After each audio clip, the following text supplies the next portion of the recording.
নাবিকরা এই জায়গাটিকে বলে সমুদ্রের মাউন্ট এভারেস্ট। এটি হলো কেপ হর্ন। দক্ষিণ আমেরিকার এই জায়গাটি একসময় ছিল নাবিকদের সবচেয়ে ভয়ের স্থান। শতাব্দীর পর শতাব্দী ধরে এটি ছিল বেঁচে থাকা বা হারিয়ে যাওয়ার শেষ পরীক্ষা। পানামা খাল তৈরি হওয়ার আগে প্রশান্ত মহাসাগরে পৌঁছাতে প্রায় সব জাহাজকেই এই কেপ হর্ন ঘুরে যেতে হতো। কেউ যেতেন ক্যালিফোর্নিয়ায় সোনা খুঁজতে, কেউ ইউরোপে পণ্য আনতে, আবার কেউ অস্ট্রেলিয়ায় পণ্য পৌঁছে দিতে। কিন্তু এই পথ ছিল অত্যন্ত ঝুঁকিপূর্ণ। অনুমান করা হয় 800-রও বেশি জাহাজ এই এলাকায় ডুবে গেছে, আর প্রাণ হারিয়েছে 10,000-এরও বেশি নাবিক। তবুও কেপ হর্ন ছিল বিশ্ব বাণিজ্য ও সমুদ্র পথের একমাত্র যাতায়াতের রাস্তা। এটি একসময় ছিল মহাদেশ আবিষ্কার, সাম্রাজ্য বিস্তার ও বাণিজ্যের প্রধান সংযোগস্থল। যারাই এই কেপ হর্নকে পার করে ফিরে আসত তারা নাবিক সমাজে বিশেষ সম্মান পেত। আজও উন্নত প্রযুক্তি ও স্যাটেলাইট পূর্বাভাস থাকা সত্ত্বেও কেপ হর্নের সাগরপথ পৃথিবীর অন্যতম বিপজ্জনক বলে বিবেচিত হয়। তবে আপনি কি জানেন আসলে কী কারণে এই সমুদ্রপথ এত অশান্ত? কেন এখানে জাহাজ হারিয়ে যায়? কেপ হর্নের এই সমুদ্রপথে আসলে কী রহস্য লুকিয়ে আছে?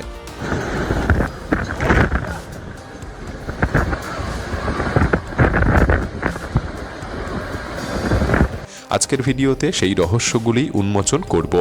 আপনাকে দেখাবো সেই ভয়ঙ্কর জায়গাটি যেখানে জাহাজেরা একসময় মৃত্যুর সাথে লড়াই করত। তাই ভিডিওটি সম্পূর্ণ দেখার অনুরোধ রইল। আর নতুন বন্ধুরা অবশ্যই পাশে থাকা সাবস্ক্রাইব লেখাটি প্রেস করে বেল আইকনের অল অপশন সিলেক্ট করুন। কেপ হর্ন দক্ষিণ আমেরিকার একদম শেষ প্রান্তে চিলির ছোট্ট দ্বীপ হর্নসে অবস্থিত। এখানেই আটলান্টিক ও প্রশান্ত দুই মহাসাগরের মিলন ঘটে। উত্তরে বিস্তৃত প্যাটাগোনিয়া বন্য ভূদৃশ্য, আর দক্ষিণে প্রায় 400 মাইল দূর পর্যন্ত কেবল খোলা সমুদ্র অ্যান্টার্কটিকা পর্যন্ত। এর মাঝের জলপথকে বলা হয় ড্রেক প্যাসেজ, যা দক্ষিণ আমেরিকা ও অ্যান্টার্কটিকার মধ্যকার সবচেয়ে সরু কিন্তু সবচেয়ে ভয়ঙ্কর সমুদ্রপথ। এখানকার ভূগোলই বিপদের মূল কারণ হয়ে দাঁড়িয়েছে। দক্ষিণ আমেরিকার পুরো দৈর্ঘ্য জুড়ে থাকা আন্দিজ পর্বতমালা ঠিক দক্ষিণের শেষে হঠাৎ করেই সাগরের নিচে ডুবে যায়। ফলে অ্যান্টার্কটিকা ঘুরে আসা প্রচণ্ড গতিসম্পন্ন বাতাস, যা ফিউরিয়াস 50 নামে পরিচিত, এই বাতাস কোনো বাধা ছাড়াই কেপ হর্নে এসে আছড়ে পড়ে। এই বাতাস যখন অগভীর উপকূলের জলে লাগে তখন তৈরি হয় একতলা ভবনের সমান উঁচু ঢেউ।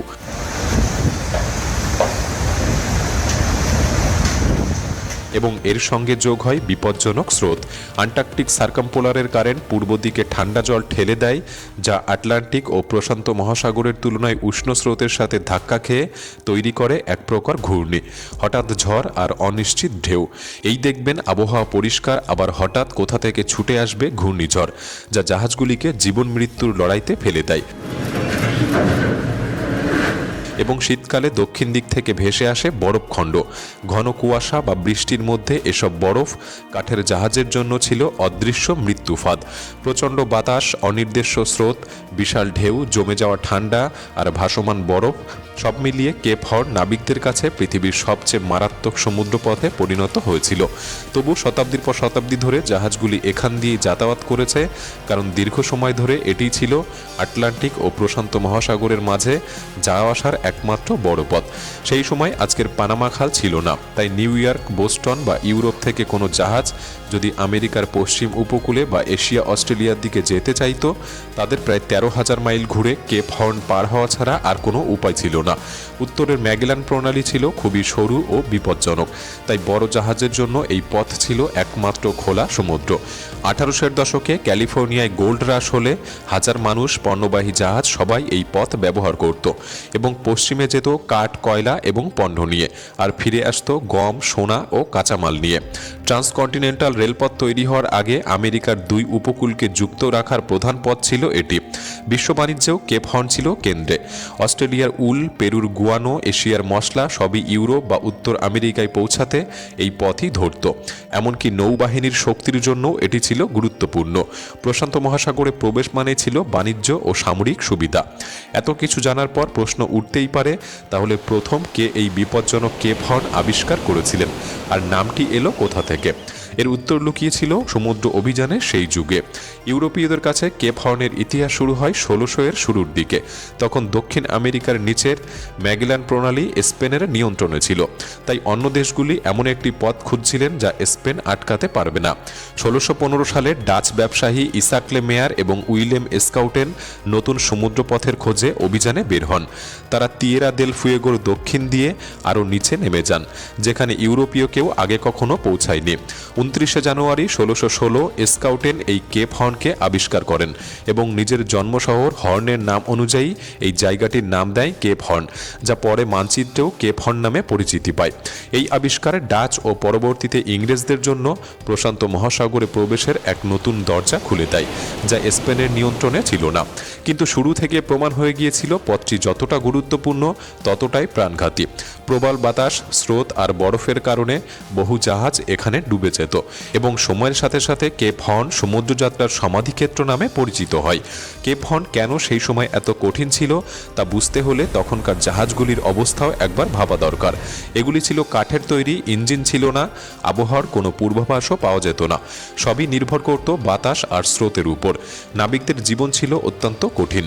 সপ্তাহের পর সপ্তাহ ঝড়ে আটকে থাকা, ডেকে বিশাল ঢেউ এসে মানুষকে সমুদ্রে টেনে নিয়ে যাওয়া, এসব ছিল তখনকার সময়ে সাধারণ ঘটনা। বরফ ঠান্ডা জলেও কারো বাঁচার সুযোগ ছিল না। পালের দড়িতে উঠতে হতো জমে থাকা বরফ আর বাতাসের মধ্যেও। এক পা পিছলে গেলেই সঙ্গে সঙ্গে মৃত্যু। খাবারও ছিল সীমিত, শুকনো বিস্কুট, নোনা মাংস আর পচে যাওয়া জল ছিল তাদের খাদ্য। ঘুম হতো ভেজা কাপড়ে, ছোট্ট হ্যামকে দোলনায়। ঝড় শুরু হলে সবারই ডেকে ছুটে আসতে হতো। তবে এই কষ্টের মধ্যেও কেপ হর্ন ঘুরে আসা ছিল গর্বের বিষয়। যারা পারত তারা নিজেদের হর্ন সেইলার বলে দাবি করতেন। অনেকে প্রতীক চিহ্ন হিসাবে স্বর্ণের দুল পরত বা পানশালার টেবিলের উপর পা রাখার অধিকার পেত। কিন্তু মানসিক চাপও ছিল ভয়ঙ্কর। ঝড়ে কখনো কখনো জাহাজ সপ্তাহের পর সপ্তাহ একই জায়গায় আটকে থাকত। খাবার কমে যেত, সবাই ভাবত জাহাজ ভেঙে যাবে বা রাতের অন্ধকারে পাথরে ধাক্কা লাগবে। নাবিকদের দক্ষতা পরীক্ষা করা হতো এখানে। বাতাস ভুল বিচার করলে পুরো জাহাজ ডুবে যেতে পারত। অনেক ক্যাপ্টেনের ক্যারিয়ার শুরু এবং শেষ এখানেই হয়েছে। এমনকি অভিজ্ঞ নৌবাহিনী কর্মকর্তারাও এখানে হাল ছেড়েছেন। ১৭৮৮ সালে ক্যাপ্টেন উইলিয়াম ব্লাই HMS বাউন্টি নিয়ে কেপ হর্ন পার হতে গিয়েছিলেন, কিন্তু ড্রেক প্যাসেজের টানা ঝড়ে তিনি অগ্রসর হতে ব্যর্থ হন। অবশেষে তিনি ফিরে গিয়ে আফ্রিকার কেপ অব গুড হোপ ঘুরে প্রশান্ত মহাসাগরে পৌঁছান। এই যাত্রা অনেক দীর্ঘ হলেও সেটি ছিল বেশি নিরাপদ। এই ঘটনাগুলি প্রমাণ করেছে কেপ হর্ন ছিল গ্রেট কেপসের মধ্যে সবচেয়ে কঠিন বাধা, যেখানে সমুদ্রই ঠিক করত কোন জাহাজ কোথায় যাবে আর কোনটি পৌঁছাতে পারবে না। কেপ হর্ন দিনের পর দিন একে একে সব জাহাজ ডুবিয়ে নিজের কুখ্যাতি তৈরি করেছিল।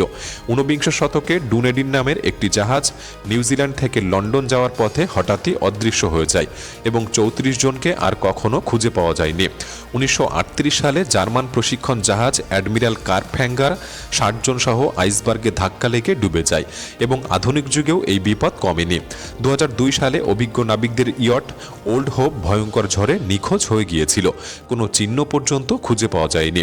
এরকম ঘটনা মিলিয়ে মোট ৮০০টিরও বেশি জাহাজ এবং ১০,০০০ নাবিক এখানে প্রাণ হারিয়েছেন। তবে নাবিকদের এই দুর্ভোগ আর বেশি দিন চলেনি।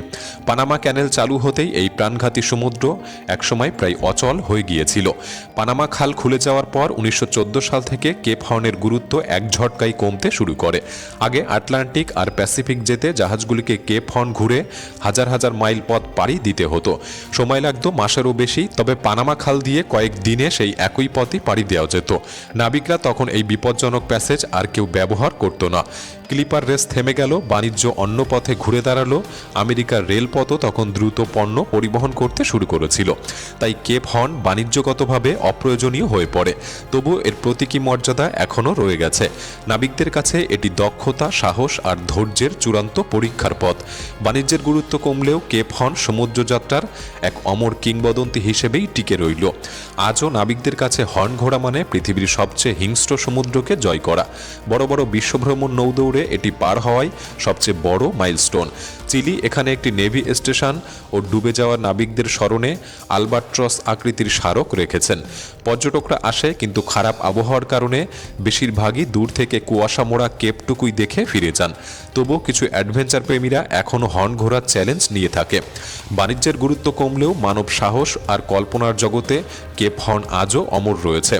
কেপ হর্নে একসময় ছিল বিশ্বের সবচেয়ে ভয়ঙ্কর সমুদ্র, তাই আজও কোনো নাবিক কেপ হর্ন ঘুরে এলে তাকে বিশেষ সম্মান দেওয়া হয়।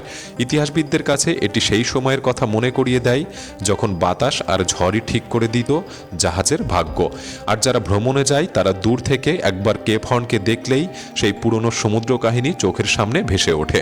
কেপ হর্ন এখন আর বাণিজ্যের প্রধান রাস্তা নয় ঠিকই, কিন্তু এর নাম শুনলেই এখনও মানুষের মনে ভয়, সাহস আর অভিযানের গল্প জেগে ওঠে। এমন কোনো ভয়ঙ্কর সমুদ্র আপনি কি কখনো নিজের চোখে দেখেছেন? আমাদের কমেন্ট বক্সে লিখে জানাতে পারেন। ভিডিওটি ভালো লাগলে একটি লাইক করতে পারেন, চ্যানেলটি সাবস্ক্রাইব করে রাখতে পারেন। তাহলে দেখা হচ্ছে পরবর্তী নতুন একটি এপিসোডে। ধন্যবাদ।